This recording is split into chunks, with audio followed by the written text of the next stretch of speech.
Welcome back to Harvest and Home. If you're new here, my name's Claire. This is week 2 of my winter prep at the allotment. Yes, it has been chucking it down all week, so it is very soggy and muddy over here, but the allotment doesn't stop just because the weather's been a little bit moody. And to be honest with you, sometimes I find these rainy days are the ones that are most productive. So today I'm going to be tackling a few of the essential jobs over at the plot. I'm going to be weeding some of the beds and making sure that they're all nice and mulched and that everything is growing up through properly. I'm going to be checking in on my compost bin and adding something to that, so make sure you stay tuned for that. I've got the kettle on. Let's grab a cuppa and get stuck in. So first things first, let's take a little wander around and have a little look at how everything's been faring in this rain. Some of the winter storms can really play havoc with some of your seedlings and things, and obviously I've got young garlic in and young onions in, but they all look to be doing really good at the moment. Actually, I'm really pleased with everything. So I might give these a little mulch today now that they've grown a little bit bigger. Last week they were a little bit smaller, but now they're a good couple of inches sprouting, so I'll probably do that today because they'll still crack up through, and the garlic bed is just still thriving. I'm really pleased with that. Over here I have got my beetroot, but that all needs a good weed because it's getting a bit claggy, and obviously we've still got our leeks in. Again, I've said it before, they'll be going hopefully right through until the spring, so hopefully I'll be able to keep them in there. And the broad beans are growing really nicely, so I want to make sure they're kept clear. So I think that's going to be the first job for today, get this bed weeded.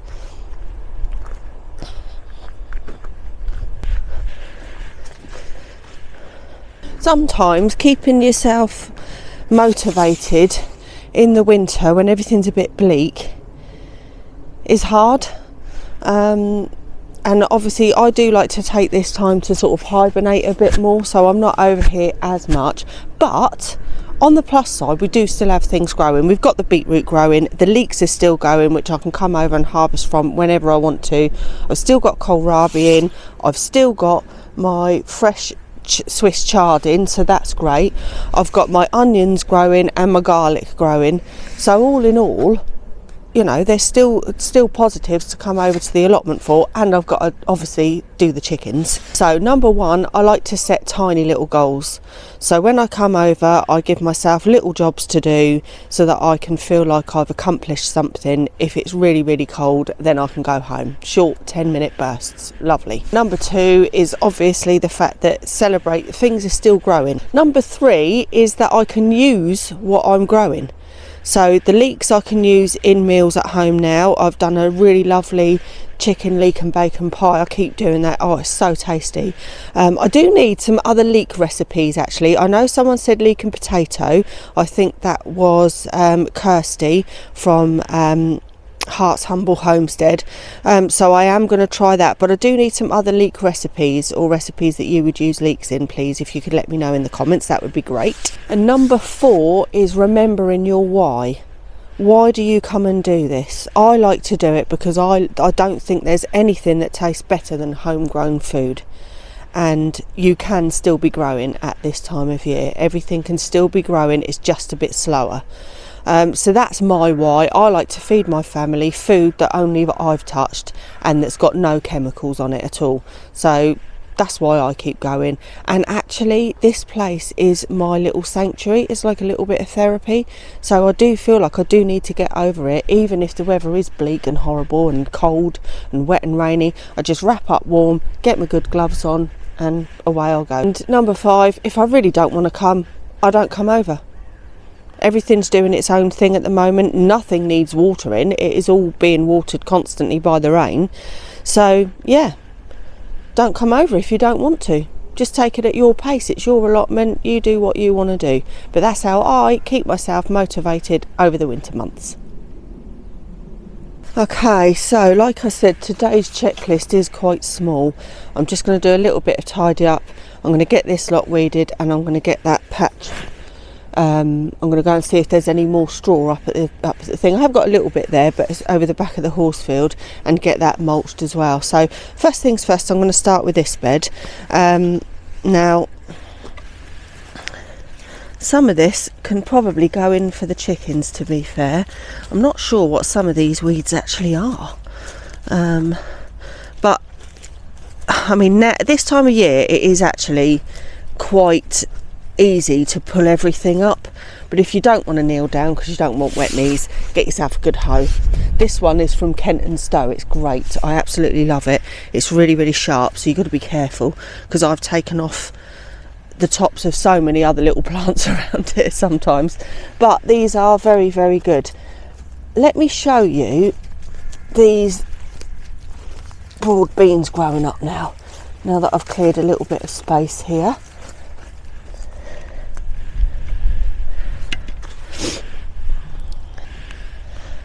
Look, they're growing up really, really lovely.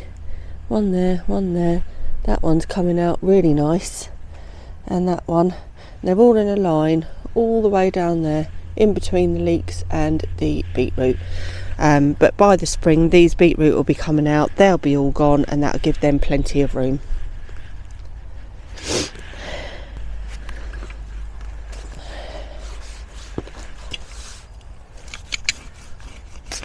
Got to be so careful not to take the tops off of these little seedlings, but I do want to get in around this beetroot, because I don't want any of these weeds to be hindering the growth of the beetroot, really. It'll be a bit slower this time of year anyway, but they are quite hardy, these beetroots. They're bolt hardy, which is my favourite beetroot. I just think it's always really good for growing, and it's it never really lets me down. I did a massive crop already this year. In the spring I harvested it in June, and then I had a few seeds left in the packet, so I thought I'm going to get these put in and see what they do. I wasn't expecting much, but they are all still growing, so I'm going to let them keep going.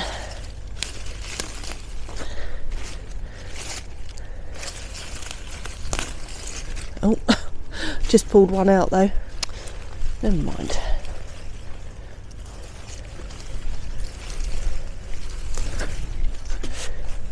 The ground is so soft at the moment because it's been rained on so much that you do have to be careful that you're not pulling up some of your seedlings when you're weeding. Weeding never stops, by the way. You can make everything look lovely, but the weeding will never stop, so be prepared for that.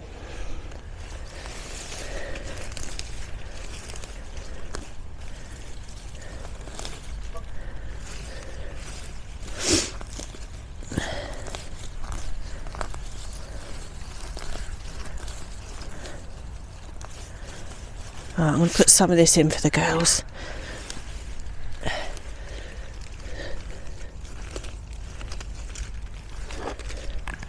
Oh.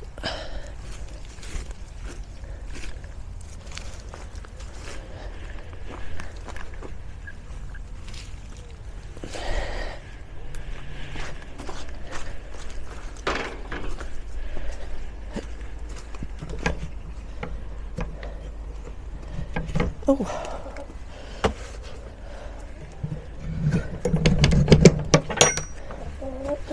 There you go. Oh, my hands are so cold, even with my gloves on. Right, let's get some of this done quickly then. Where is that bucket?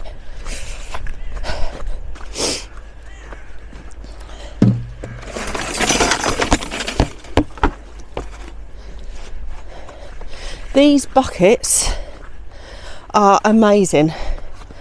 If you haven't already, follow me on TikTok, Harvest and Home UK. These are from a company called U Garden. They are so strong. They're 30 litre buckets. They've got great handles, a really good size and really comfortable grip.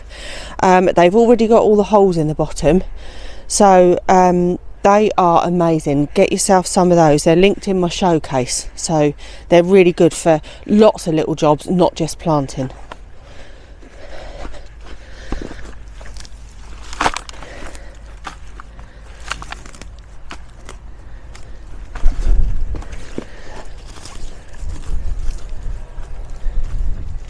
Oh, I nearly picked up one of the broad beans then. Right, I think it's going to be hair back because it keeps blowing in my face. Oh. Hair back, let's crack on and get these jobs done and get home and get some cooking on.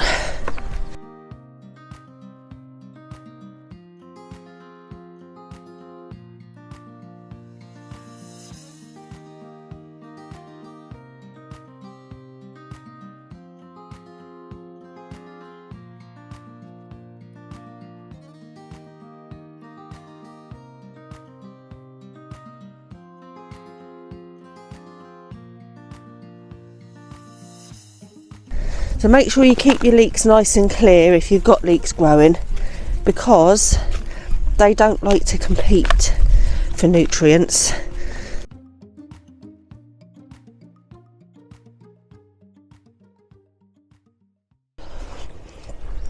Oh, one thing I would like some input on, if you don't mind, is parsnips. I know I touched on my parsnips last week and said that they haven't grown, but has anyone got any recommendations for parsnips, please? No one actually commented last week, and I really need to know, because I want to get some parsnips for next year. I love my root vegetables. I really want to get on top of carrots and parsnips for next year because I use them loads. Also, I do want to get on top of swede. Does anyone grow swede? Can you give me any tips on growing swede and when I should be putting them in? I'd really appreciate that, thank you. Let's go and sort out this compost.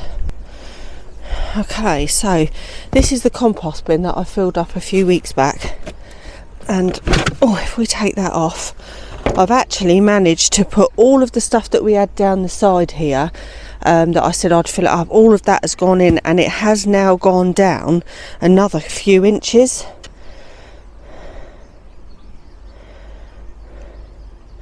Also looks like we might have a little rat living in there somewhere, but you know, it's all going to be churned up today. So what I'm going to do, all of the weeds that I've taken out of that bed that I didn't want to give to the girls, I'm going to put in here, but I'm also going to be adding some coffee grounds. Now these I picked up from a Wild Bean Cafe when we were on a road trip the other week.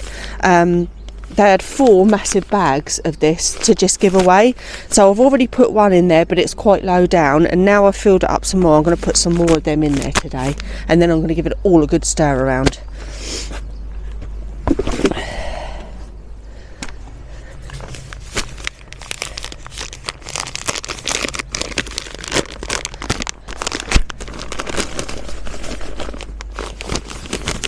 I'm only going to put half of that bag in today because I want to save some for when we do the compost bays in a few weeks' time over there.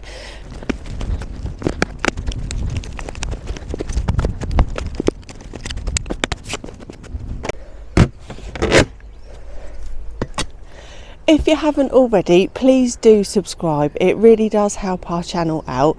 In the next few months we will be completing our compost bays over on our new plot 2. I'm also going to be taking on a project at home in the garden that I'd love you to follow along for. Right, I'm going to go and see if I can get some more straw for the onion bed.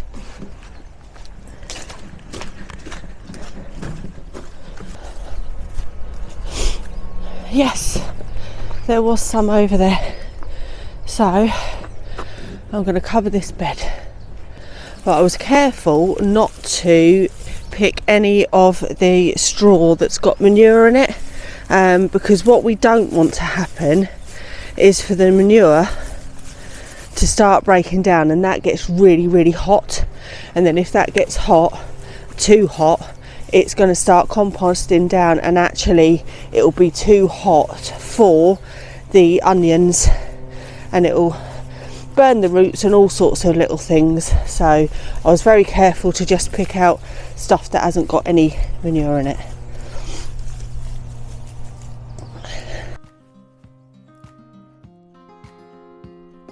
And that is winter prep part 2 all wrapped up.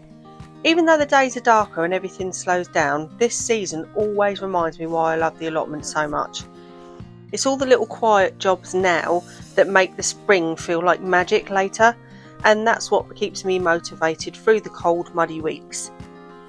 If you enjoyed this cosy little winter tidy up with me, please do give this video a like. It really helps more lovely growers like all of us find this channel. And I'd love to hear from you in the comments what keeps you motivated during the winter on your plot. If you haven't already, please do subscribe and join us on our growing journey and our new allotment life, because quite honestly, nothing tastes better than homegrown food. Lovely. Thanks for spending time with me this week. Stay warm, stay inspired, and I'll see you back on the plot next week.